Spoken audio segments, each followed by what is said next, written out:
राधे राधे सभी को। आज हम सुनेंगे बंदरी रानी की पवित्र कथा। एक राजा था। वह बैसाख माह में प्रतिदिन ब्रह्म मुहूर्त में उठकर गंगा जी में स्नान करता था। राजा का आदेश था कि मुझसे पहले गंगा जी में कोई भी स्नान नहीं करेगा। राजा जब गंगा जी में स्नान करने जाते तो उन्हें प्रतिदिन शांत जल के स्थान पर हिलता हुआ हलचल युक्त जल दिखाई देता था। तो राजा को संदेह होता था कि निश्चय ही मुझसे पहले कोई प्रतिदिन गंगा जी में स्नान करता है। अतः राजा ने नदी के तट पर पहरेदार बिठा दिए। गंगा जी के तट पर एक वृक्ष था। उस पर एक बंदरिया रहती थी। वह प्रतिदिन राजा के स्नान करने से पूर्व स्नान करके वृक्ष पर चढ़कर बैठ जाती थी।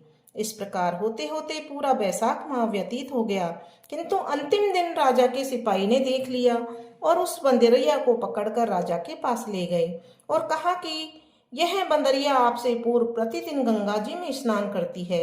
उधर राजा की प्रतिज्ञा थी कि यदि कोई भी स्त्री मुझसे पूर्व स्नान करती होगी तो मैं उससे विवाह कर लूंगा।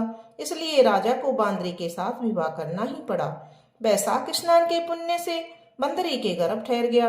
9 मास पूर्ण होने पर बंदरी ने राजा से पूछा कि शिशु जन्म के समय मुझे क्या करना चाहिए। तब राजा ने महल में एक घंटी लगवा दी और बंदरी से कहा, जब तुम्हें कोई दर्द हो तो उसे बजा देना, मैं संपूर्ण प्रबंध कर दूंगा। राजा की अन्य रानियां भी उनकी कोई संतान नहीं थी।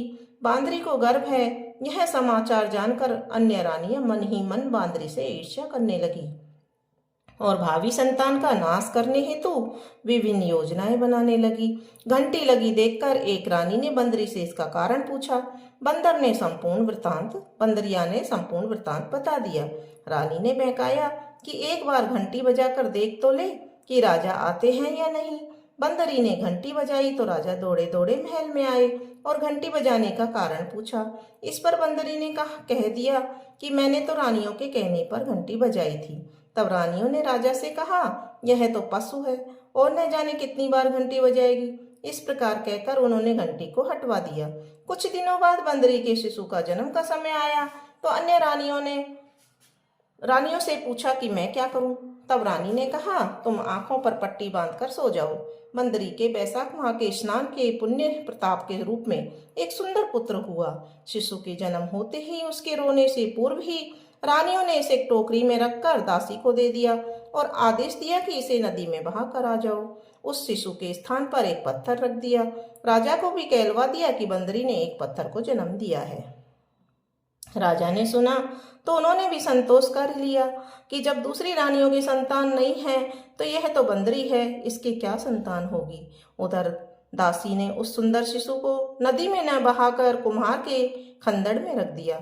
दूसरे दिन कुम्हार कुमारिन खंदड़ में आए तो वहां एक सुंदर शिशु को रोते हुए देखा। कुम्हार कुमारिन भी निसंतान थे।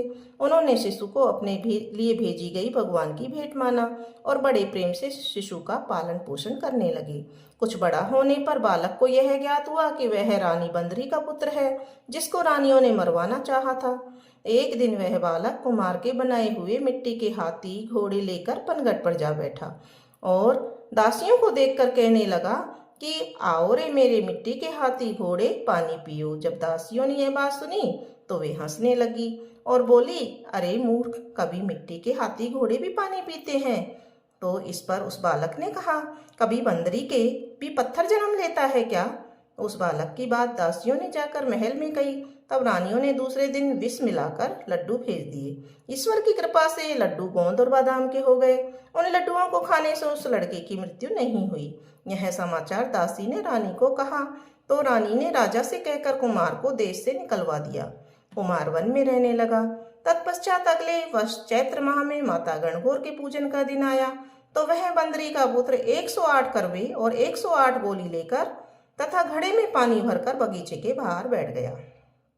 उधर राजा और साहूकार की पुत्रियां गणगौर बनाने के लिए मिट्टी लेने के लिए आई तथा बगीचे में खेलने और झूलने लगी। इस कारण उन्हें कुछ देर बाद प्यास लगी। तब उन्होंने बंदरी के पुत्र से जल पिलाने के लिए कहा तो उस बालक ने उत्तर दिया कि मेरे पास एक गोली है, उसे खाते जाओ और मेरे चारों ओर फेरे लगाती जाओ, तब मैं तुम्हें जल पिलाऊंगा। इस पर पहले तो कन्याओं ने मना किया, किंतु प्यास तीव्र होने के कारण मान गई। इस प्रकार गोली खाने और उस युवक के साथ फेरे लेने से वह गर्भवती हो गई।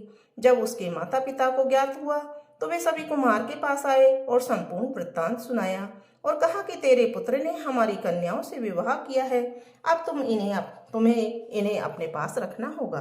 तब कुम्हार ने निर्धन होने के कारण असमर्थता व्यक्त की। दो कन्याओं के माता पिता ने बहुत सारा धन देकर अपनी कन्याओं को कुम्हार के घर विदा किया और कुम्हार के घर में 108 बहुएं आ गई और कालांतर में उनके 108 ही पोते हो गए। कुम्हार ने समस्त नगरी को भोजन हेतु निमंत्रण दिया और राजा को भी बुलवा दिया। राजा के यहाँ से रानी बंदरी के अतिरिक्त सब भोजन करने के लिए पधारे। तब राजकुमार राजा की आज्ञा लेकर बंदरी को लेने रथ पालकी लेकर गया और लाकर सभा में सबसे ऊंचे स्वर्ण आसन पर बिठाया। राजकुमार ने अपनी सभी पत्नियों को समझा दिया था कि बंदरी मुझे जन्म देने वाली माता है। एक एक बहू रानी बंदरी के चरण स्पर्श करती गई और एक एक सोने का सिक्का और पोते को गोद में देती गई। जब राजा ने अन्य रानियों ने सब यह देखा तो कुम्हार के पुत्र से इसका कारण पूछा।